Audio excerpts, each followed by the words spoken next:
I cooked such a good dinner that my family begged me for the recipe, but when I wrote that I used beef tongue and cheeks, one of them threw up and had a breakdown because I fed her dog food. I was at the butcher looking for some cheap meat to use for tacos at my housewarming party. My wife got me an awesome new smoker and I wanted to try it out. The butcher mentioned that he had some beef tongue and beef cheeks. I went weak in the knees. I love those cuts of beef. So much flavor. And proper barbacoa is made from that. So I picked it up. I prepared it the way I was taught by my grandfather. It was awesome. Smoking it makes it so tender. I made tortillas from scratch as well. We had our party and everyone enjoyed the food. Until my wife's brother's girlfriend asked for the recipe.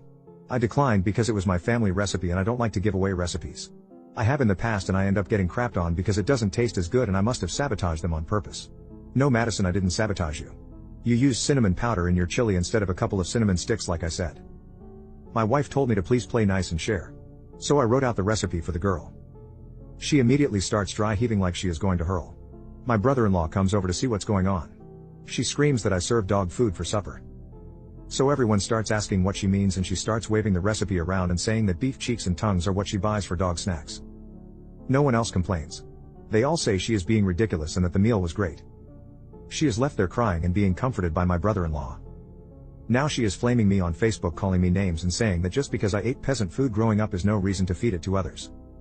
I feel kind of guilty because I thought I was doing a nice thing making authentic food. But I guess I might be a jerk for serving cuts of meat that Americans don't think is fit for human consumption. Update. I posted a while ago about serving dog food to the woman my brother-in-law eventually married. Wendy hasn't changed much since then. She did shut up after she went to a few different taco places and they all told her what proper barbacoa is. So anyway, now whenever we have people over I always prepare a meal specially for her. Usually just plain unseasoned meat, other than salt and pepper, I'm not a monster, plain green salad with ranch on the side, and a plain starch like a baked potato or white rice. I do not limit her to this food. I just always have it available in case she finds something offensive about the other food I make. We recently hosted a dinner party that included my wife's brother and his wife. We also had some new friends over. Thea, the wife, asked if my sister-in-law had allergies since she was eating plain roast chicken breast with the aforementioned sides.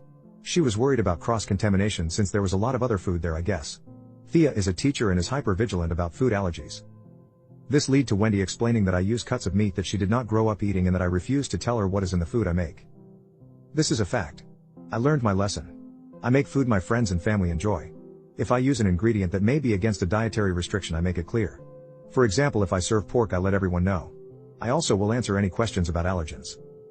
My sister-in-law says that I insist on feeding her the most bland food possible. I pointed at the salsa verde on her food and asked her if it needed more serranos. The whole story came out and Wendy was embarrassed again. I don't think it was my fault. I have been passive-aggressively making sure she cannot complain about my cooking. My wife says that maybe it's time to stop making a separate meal for Wendy. I said she is lucky I don't serve her Dino nuggets and Lunchables.